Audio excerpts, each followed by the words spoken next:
मेरे कैमरामैन दिखा सकते हैं कि पहले इस घर का ये कमरा है, यहाँ पर वो लोग रिहाइश पजीर थे। हमारे साथ हमारे नुमाइंदे भी मौजूद हैं, वो भी इस बात को तस्दीक कर सकते हैं कि फरहान यही वो घर था जहाँ पे वो रिहाइश पजीर, उनकी जो बच्चियों की रिहाइश थी वो इस घर में थी।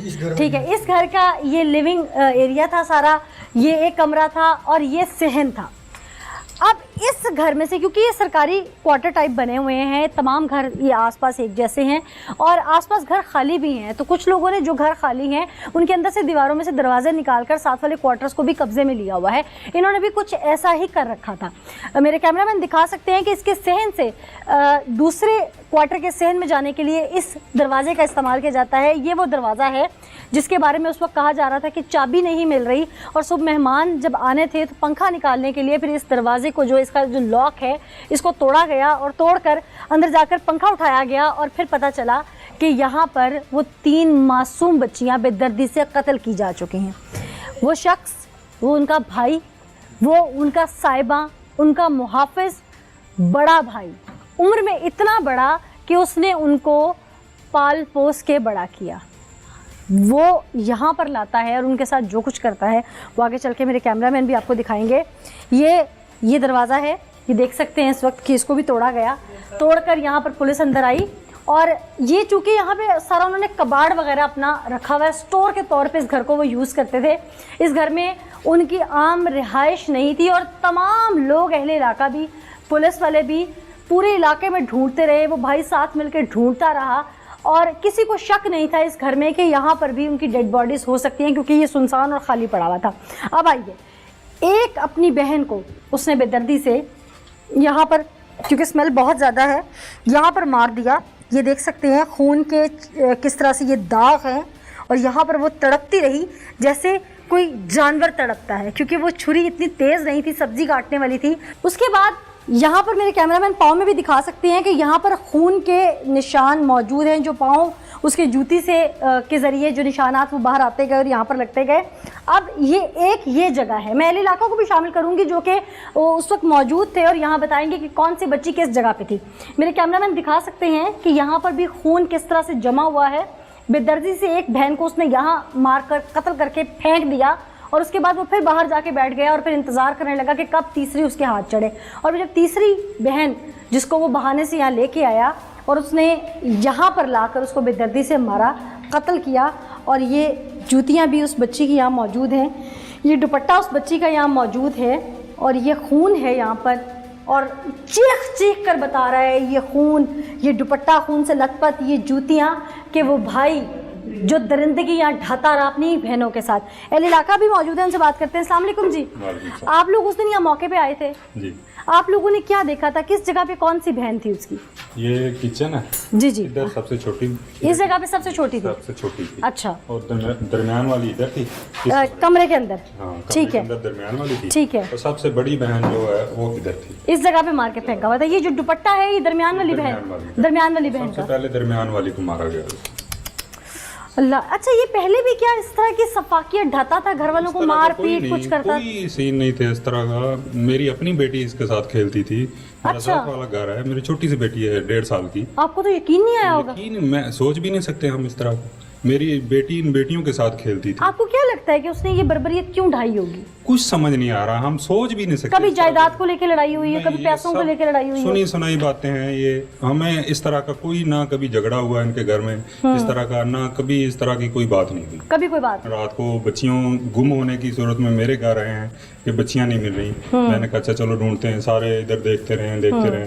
आप में से किसी का ध्यान इस क्वार्टर की तरफ नहीं गया? ध्यान, हमने तो ये कहा कि ये तो इनकी कस्टडी में है, इनकी तो हो ही नहीं सकता। बाकी जितने भी खाली क्वार्टर्स हैं सबको ढूंढा, वहाँ पे देखते रहे। सही, ठीक। अच्छा फरहान, आप भी उस दिन स्पॉट पे आए होंगे यहाँ पे, आपने उस दिन यहाँ जो जैसे ही बता रहे हैं कि यहाँ पर उसकी बहनों की डेड बॉडीज थी, उस दिन उसका अपना, जब डेड बॉडीज मिल गई तो उसका अपना रवैया क्या था? वो मुकम्मल तौर पर मुतमईन हमें नजर आ रहा था। और उसके साथ मैं ये बताऊं, जब इसने बेदर्दी के साथ अपनी, इसकी सगी बहनें थी जो इनका कत्ल किया और छुरी के साथ उनकी गर्दनें काटी, उसके बाद मुकम्मल तौर पर मुतमईन था।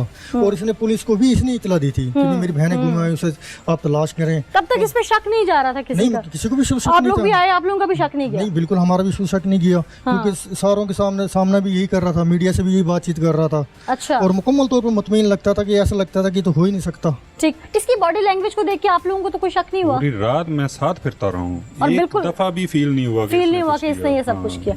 मैं हैरान हूँ इस शख्स के ऊपर जिसने अपने ही रिश्तों को बेदर्दी से कत्ल किया और फिर ऐसा मुतमईन था कि जैसे कुछ हुआ ही नहीं। लेकिन यहाँ पर एक और चीज़ भी है, क्योंकि ये सरकारी जगह है और ये सरकारी क्वार्टर्स हैं। इनमें अक्सर और बेशतर क्वार्टर्स ऐसे जिसमें किराएदार रहते हैं, जो लोग यहाँ से नौकरी छोड़ चुके हैं, जिनको ये अलॉटमेंट्स पुरानी हुई हैं, उन्होंने आगे किराए पे दे रखे हैं, या वो यहाँ पर दोबारा क्यों रह रहे हैं। एक शख्स जिसकी नौकरी यहाँ इस शहर में नहीं है, वो यहाँ पर क्यों रह रहा है, उसकी फैमिली क्यों रह रही है, इसकी पूछगछ होनी चाहिए, ताकि ऐसा कोई भी सानिया रूनमा होने से पहले यहाँ पर एटलीस्ट लोगों के बारे में इल्म हो कि कौन कहाँ रहता है। अगर शायद ये इल्म होता और बाब अख्तियार ने इसकी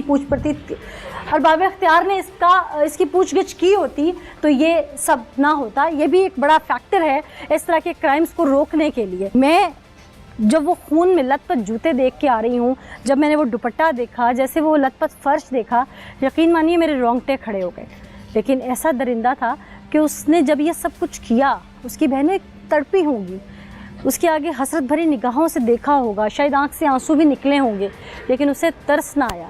एक कत्ल किया, 1-2 घंटे का गैप लिया, फिर कत्ल किया, फिर गैप लिया, फिर कत्ल किया।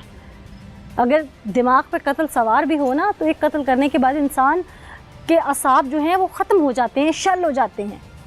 ये कोई आदि ही हो सकता है जो ऐसा कर सकता है। तो इसके लिए पुलिस को चाहिए कि तमाम इसका रिकॉर्ड भी इंटेरोगेट किया जाए कि ये इस तरह से एक के बाद एक कत्ल क्यों करता चला गया। इसके पीछे कोई और बात तो नहीं, कोई शामिल तो नहीं, क्या ये किसी काले इल्म के चक्कर में तो नहीं पड़ गया था, कोई जादू वगैरह या इस तरह की बहुत सारी चीज़ें हैं जो इन फैक्टर्स पर इंटेरोगेशन करना बाकी है। तो पुलिस को चाहिए इन तमाम फैक्टर्स पे, इन तमाम पहलुओं पे इंटेरोगेट लाजमी किया जाए। एक शख्स ने बेदर्दी से अपनी बहनों को कत्ल कर दिया। दीन तो वैसे ही बहनों से बहुत मोहब्बत और प्यार का हुक्म देता है। इस शख्स ने ऐसा क्यों किया, दीन इस पे क्या कहता है? मुफ्ती साहब हमारे साथ मौजूद है, मुफ्ती अबू आसिम साहब, उनसे जानते हैं। मुफ्ती साहब बहुत शुक्रिया हमें ज्वाइन करने के लिए। बहुत शुक्रिया। एक शख्स ने अपनी मासूम 3 बहनें जो कि भी सने बलूगत में भी नहीं थी, जी, उनको छुरियों के वार करके बेदर्दी से कत्ल कर दिया। ऐसे तो जानवर भी कोई ज़िबा नहीं करता। पहले एक इंसानियत का कत्ल, उस पर दीन क्या कहता है, फिर एक रिश्ते का कत्ल, उस पर दीन क्या कहता है, फिर एक मासूम बच्चे का कत्ल, उस पर दीन क्या कहता है। अल्लाह तबारक व तआला ने किताबुल्लाह के अंदर ये इरशाद फरमाया है, जो किसी मोमिन मुसलमान को कत्ल करेगा जानबूझ के, तो उसका ठिकाना जहन्नम है, वो उसके अंदर हमेशा रहेगा। किताबुल्लाह के अंदर अल्लाह ताला ने यहाँ तक इरशाद फरमाया कि ऐसी मासूम बच्चियों के हवाले से अल्लाह तबारक व तआला स्पेशली तौर पे पूछेंगे बिअय्यि ज़ंबिन कुतिलत, इनको किस जुर्म में कत्ल किया गया।